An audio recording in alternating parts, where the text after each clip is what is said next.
আসসালামু আলাইকুম। আজ আমি আপনাদের তৈরি করে দেখাবো আমার নিজের গাছের কলমি শাক ভাজি। চলুন, এই জন্য আমি সকাল সকালে আমার বাগানে চলে আসলাম। এই যে দেখুন, আমার বাগানে কি সুন্দর তরতাজা কলমি শাক হয়েছে। এগুলোকে আমি এখন উঠিয়ে নেব। নিজের গাছের শাক উঠাতে কিন্তু ভীষণ মজা লাগে, ভালো লাগে, একটা ভালো লাগা কাজ করে। তো এই তো আমি শাকগুলো উঠিয়ে নিচ্ছি। আমার ছোট্ট বাগানে এগুলো শাক, অনেকগুলো শাক হয়েছে। এগুলো শাকগুলো কিন্তু সব তরতাজা। নিজের গাছে শাক খেতে আসলেই মজা লাগে। তাই তো এই তো শাকগুলোকে আমি এখন উঠিয়ে নিচ্ছি। তো এই তো আমি শাকগুলিকে উঠিয়ে নিলাম। এখন আমি এগুলোকে ছোটো ছোটো করে কেটে ধুয়ে ভাপিয়ে নেব।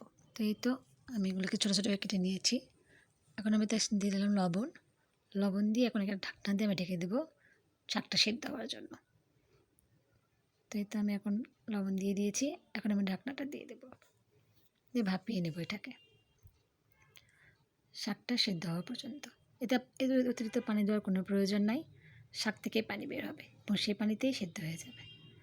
এই তো আমার শাকটা কিন্তু অনেকটা শুকিয়ে গেছে, সেদ্ধ হয়ে গেছে, পানিটা টেনে নিয়েছে।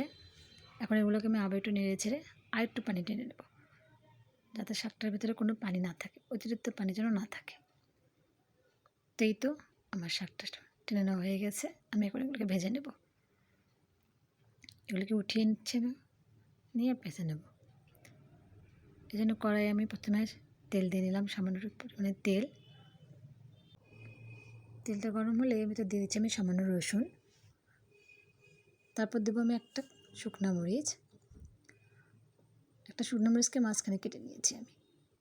এটাকে একটু ভেজে নেব, সামান্য একটু ভেজে নিচ্ছি। এখন আমি এর ভিতরে দিয়ে দেবো পেঁয়াজ, কেটে রাখা পেঁয়াজ কুচিগুলো দিয়ে একটু নাড়াচাড়া করে নিচ্ছি।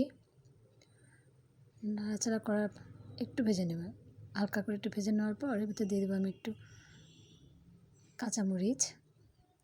এটা আপনাদের পছন্দ মতো দিয়ে দেবেন, যে যেমন ঝাল খেতে ভালোবাসেন। কাঁচামরিচটা দেওয়ার পর আমি আবার একটু নেড়ে চেড়ে নিচ্ছি।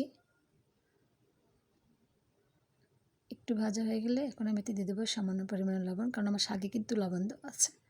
তো সেটা বুঝে আমি অল্প পরিমাণে দিলাম। তারপর দিলাম একটু হলুদ, দিয়ে এটাকে আমি আবারও নেড়ে চেড়ে ভেজে নেব।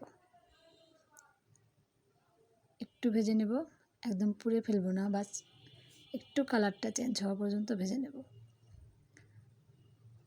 তো আমি ভেজে নিচ্ছি। এটা আমার ভাজা হয়ে গেল। এখন এতে দেবো আগে থেকে ভাপিয়ে রাখা শাকগুলো।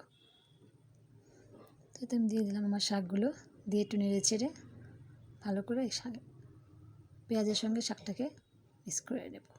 একটুক্ষণ ভেজে নেব,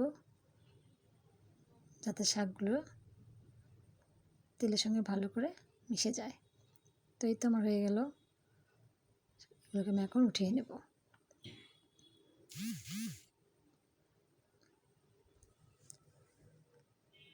আমার হয়ে গেছে শাক ভাজিটা, আমার নিজের গাছের শাক ভাজি।